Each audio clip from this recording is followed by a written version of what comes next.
Hai, Assalamualaikum warahmatullahi wabarakatuh. Ketemu lagi di Cangge Biologi. Bagaimana kabarnya? Sudah siap? Mau menengok diriku? Mbak Cangge hari ini bakalan bahas tentang gametogenesis pada tanaman. Apalagi yang melakukan fertilisasi ganda pada kelompok Angiospermae, tumbuhan berbiji tertutup. Kita langsung aja ya.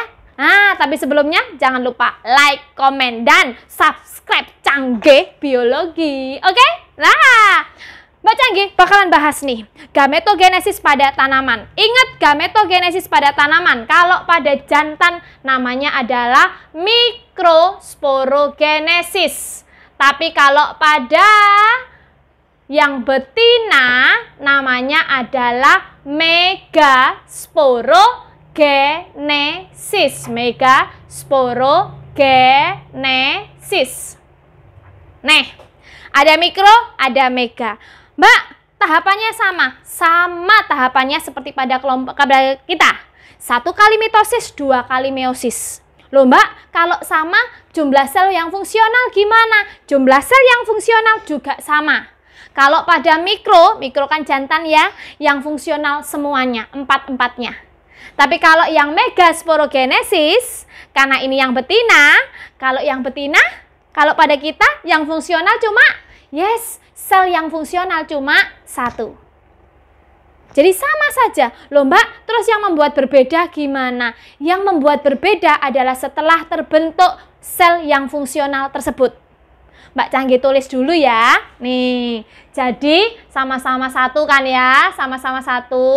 Mitosis nanti mengalami diferensiasi cuma ada 1. Ini meiosis yang pertama sudah berkurang haploid. Meiosis kedua seperti ini. Sama kan, yang fungsional ada 4. Ini juga gitu. Megasporogenesis, mitosis 1 kali. Meiosis yang pertama satunya kecil, satunya gede. Yang kecil membelah meiosis kedua jadi kecil-kecil. Yang besar jadi kecil sama besar. Ya, sama seperti kita. Kalau kita yang ovum cuma 1 yang fungsional, ini juga sama. Ini juga sama spermanya. Kalau pada mikrosporogenesis yang fungsional juga 4-4-nya. Mbak, yang berbeda di mana? Lah, yang berbeda di sini. Bentar, ini namanya adalah sel induk mikrospora. Ini namanya adalah sel induk mikrospora. Yang satunya berarti sel induk megaspora. Sel induk megaspora. Mereka nanti menghasilkan 4 mikrospora. Kalau yang ini hanya menghasilkan 1 megaspora yang fungsional. Sedangkan yang tiganya nanti degenerasi alias polosit ya, degenerasi mati ya nanti ya ini ya. Perhatikan yang membuat berbeda. Nih, yang membuat berbeda dari 4 mikrospora, misalkan di sini ya 4 ini, kan tadinya hanya punya 1 sel, 1 inti, gitu kan ya. Lah 4-4-nya ini akan mengalami karyokinesis 1 kali. Apa itu Mbak karyokinesis? Karyo itu inti, kinesis itu pembelahan. Jadi dia melakukan pembelahan inti tanpa pakai pembelahan sitoplasma. Jadi selnya nggak membelah, cuma intinya saja yang membelah. Ingat-ingat itu namanya karyokinesis. Pada mikrospora dia akan mengalami karyokinesis 1 kali. Kalau karyokinesis 1 kali nanti jadinya adalah 2 inti. Ini juga ada 2 inti. Karena dia mengalami karyokinesis 1 kali. Loh Mbak, intinya ini siapa saja? Intinya ini adalah inti vegetatif. Dan yang satunya namanya adalah inti generatif. Yang satunya adalah inti generatif. Ingat-ingat, karyokinesis 1 kali, satunya inti generatif, yang satunya inti vegetatif. Beres ya? Loh, Mbak, sudah Mbak, gitu aja? Oh, belum. Nah, mereka melakukan karyokinesis lagi. Tapi tidak semuanya, say. Yang melakukan karyokinesis kali ini hanyalah inti generatif saja. Sedangkan vegetatifnya tidak. Nah, Mbak, terus Mbak, gimana jadinya? Yang generatif ini melakukan karyokinesis 1 kali. Karyokinesis 1 kali. Karena dia melakukan karyokinesis 1 kali, berarti ini nanti jadinya adalah, yes, awalnya 2, yang satunya membelah lagi. Jadi dari 1 sel ada berapa inti, nak? Yes, ada 3 inti. Nah, semuanya Mbak? Yes, semuanya. Bentar. Nah, semuanya nanti. Ini juga gitu. Nah, ada 3. Nah, jadi ingat, mikrospora pada akhirnya dia akan menghasilkan dari setiap 1 sel itu 3 inti. Ingat dari mana saja 3 inti? Yes, yang pertama karyokinesis 1 kali, jadi inti generatif dan inti vegetatif. Kemudian inti generatifnya mengalami karyokinesis kembali. Cuma 1 kali karyokinesis, sedangkan vegetatifnya tetap. Karena yang generatif membelah, jadinya 2, ditambah punya vegetatif. Jadi akhirnya ada 3 inti dalam 1 sel. Bisa dipahami? Beres ya? Ini yang membedakan sperma dengan mikrospora. Jadi pada mikrospora terdapat karyokinesis. Beres? Loh Mbak, berarti setiap ini 1 sel punya berapa inti? Punya 3 inti. Oke? Mbak Canggi lanjut ya. Mbak Canggi lanjut ke megasporogenesis. Mbak Canggi kotai dulu. Nah, biar nggak kecampur. Nah, nih. Mbak, sekarang yang megasporogenesis. Dari 1 sel induk megaspora, hanya 1 megaspora yang berfungsi alias fungsional. Ya kan ya? Kalau tadi pada mikrospora, dia mengalami karyokinesis 1 kali, kemudian lanjut lagi 1 kali lagi, patah-patah gitu kan ya. Tapi kalau ini enggak, dia ini akan mengalami karyokinesis sebanyak 3 kali. Ayo. Kalau karyokinesis 3 kali, berarti yang pertama, karyokinesis yang pertama, dari 1 sel punya 1 inti, jadi 2. Pembelahan yang kedua, dari 2 inti, otomatis jadi berapa? Jadi, belah jadi 4. Yang terakhir, kan 3 kali ya, 3 kali. Dari 4 berarti jadi berapa?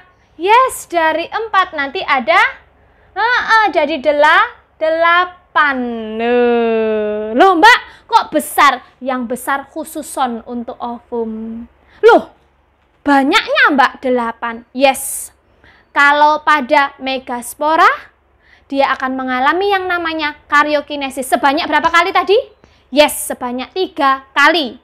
Sehingga punya dalam 1 sel punya 8 inti. Apa saja Mbak intinya tadi? Nah, perhatikan intinya tadi.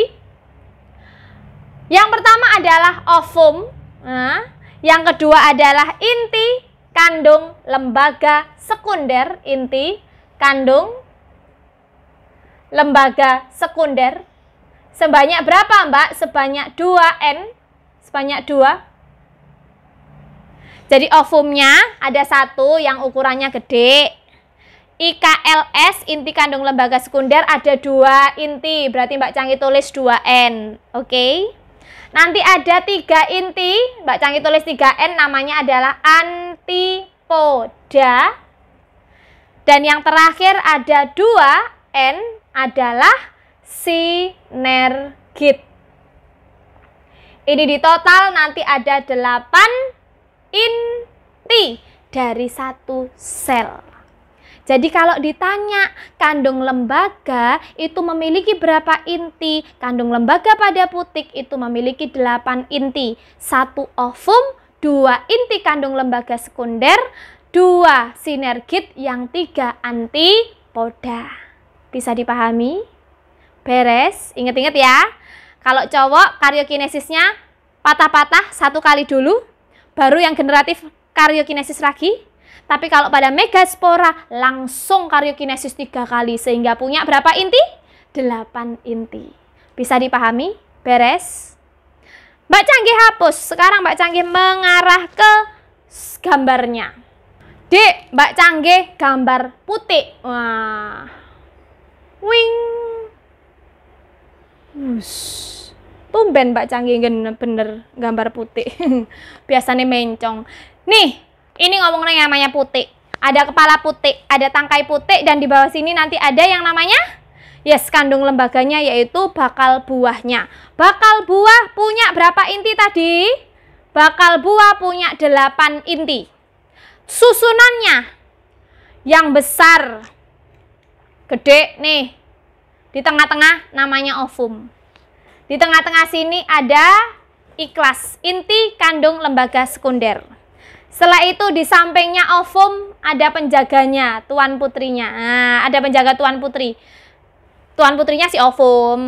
Penjaganya siapa Mbak? Sinergit, ada 2, kanan kiri. Yang pojok sana nanti ada 3. Antipoda. Loh Mbak, kok warnanya beda Mbak? Yang berfungsi itu yang berwarna merah, yaitu ovum sama inti kandung lembaga sekunder. Oke? Itu kalau pada cewek. Yang cowok kan ada buluh serbuk sari. Buluh serbuk sari bawa 3 pasukan. Hati-hati, buluh serbuk sari bawa 3 pasukan. Buluh serbuk sari bawa 3 pasukan. Masih ingat tadi mikrospora ada 3 inti, siapa saja? Yes, inti vegetatif yang paling depan, inti vegetatif. Baru berturut-turut inti generatif 1 dan inti generatif yang kedua. Mbak Canggih singkat inti gen gitu ya nak ya. Inti generatif yang kedua. Inti generatif kedua yang terakhir. Ketika terjadi penyerbukan, nah ngerti kan ya penyerbukan? Jatuhnya serbuk sari di kepala putik. Nah, akhirnya buluh serbuk sari masuk di kepala putik. Seret. Bawa berapa pasukan tadi? 3 pasukan. Pasukan pertama namanya inti vegetatif. Pasukan kedua namanya inti generatif 1 dan inti generatif yang kedua. Ketika selesai penyerbukan yang namanya inti vegetatif. Ingat, vegetatif sama generatif. Vegetatif kan tidak kawin kan ya? Generatif yang kawin. Tugasnya vegetatif adalah nyari jalan. Dikit, babat alas. Sampai ketemu lubangnya perempuan. Lubangnya betina. Lubangnya putik. Ini, lubangnya bakal buah. Ini namanya adalah lubang mikropil. Nah, Mbak ketemu Mbak lubangnya mikropil. Karena inti vegetatif tadi tugasnya babat alas, nyari jalan. Nyampe dari sini, menggeh. Capek. Akhirnya hack, waalaikumsalam, mati. Terus Mbak gimana? Berarti tinggal siapa? Tinggal inti generatif 1 sama inti generatif yang kedua. Tok tok tok, assalamualaikum. Inti generatif 1 diterima oleh siapa? Inti generatif 1 masuk, ketemu sama siapa? Ketemu sama ovum. Yes, yang ini tengah-tengah namanya ovum. Yang 2 di tengah sini namanya adalah iklas. Yang 3 pojokan di sini namanya adalah antipoda. Samping-sampingnya tadi siapa namanya? Sinergit. Nah, oke, Mbak Canggih iki ulangi. Jadi di sini inti generatif 1 ketika sudah masuk ke yang namanya mikropil, langsung ketemu sama siapa? Langsung ketemu sama ovum. Nah, kenalan, hai, saya inti gen 1, saya ovum. kawin, punya anak namanya zigot. Nah, honeymoon, Ucul. Otomatis tinggal inti genatif yang kedua, Nah, inti genatif kedua diterima oleh siapa, Dik? Kan ini Ucul, lepas, selesai. Inti genatif kedua ketemu sama siapa? Yes, ketemu sama ikhlas. Ikhlas apa tadi, ayo? Inti kandung lembaga sekunder. Jadinya adalah endosperm alias cadangan makanan. Nah, nih. Ini ceritanya fertilisasi ganda. Fertilisasi ganda pada kelompok Angiospermae. Dikotil monokotil mengalami fertilisasi ganda. Yang satu jadi zigot, embrionya, yang satu jadi endosperm alias cadangan makanan. Buah sing mau maem itu adalah endospermnya. Ada pertanyaan dari sini? Mbak, yang sering muncul ya apa? Yang sering muncul ada gambar seperti ini. Tapi nggak ditulisi mana ikhlas, mana ovum, nggak. Ditulisi A, B, C, D, E. Bulu serbuk sarinya KLM misalkan. Manakah yang nanti menghasilkan individu triploid? Manakah yang nanti bakalan membentuk zigot? Hati-hati, kalau yang ditanya zigot berarti inti genatif 1 ketemu sama awal ya, ovum. Tapi kalau membentuk endosperm berarti inti genatif yang kedua ketemu sama yang tengah-tengah, IKLS. Mbak Canggih tadi ngomong triploid. Apa itu Mbak triploid? Tri itu 3, ploid itu N. Berarti dia menghasilkan individu 3N. Nah, menghasilkan anakan 3N. Mana Mbak yang 3N? Coba kita hitung. Inti genatif 1 haploid. Ovum haploid. Berarti zigot diploid, pinter. Inti genatif 2 haploid. Ikhlas berapa N? Yes, ada 2N. N ketemu 2N jadinya ya 3N alias triploid. Jadi kalau yang ditanya triploid itu antara inti genatif kedua sama IKLS yang tengah-tengah.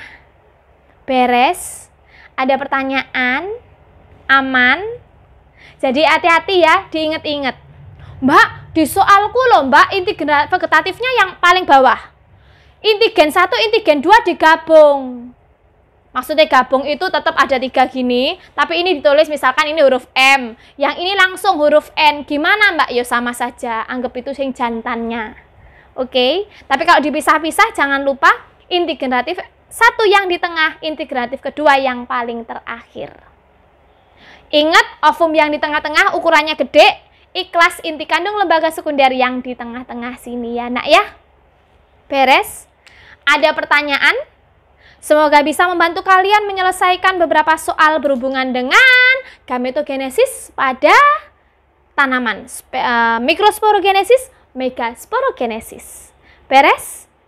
Oke, sampai di sini paling tidak ulasan materi Mbak Canggih. Kalau ada pertanyaan atau ada kritik-kritik, saran, monggo silakan cantumkan di komen bawah. Oke, terima kasih. Wassalamualaikum warahmatullahi wabarakatuh. Ketemu lagi di channel Canggih Biologi. Bye-bye. Assalamualaikum warahmatullahi wabarakatuh.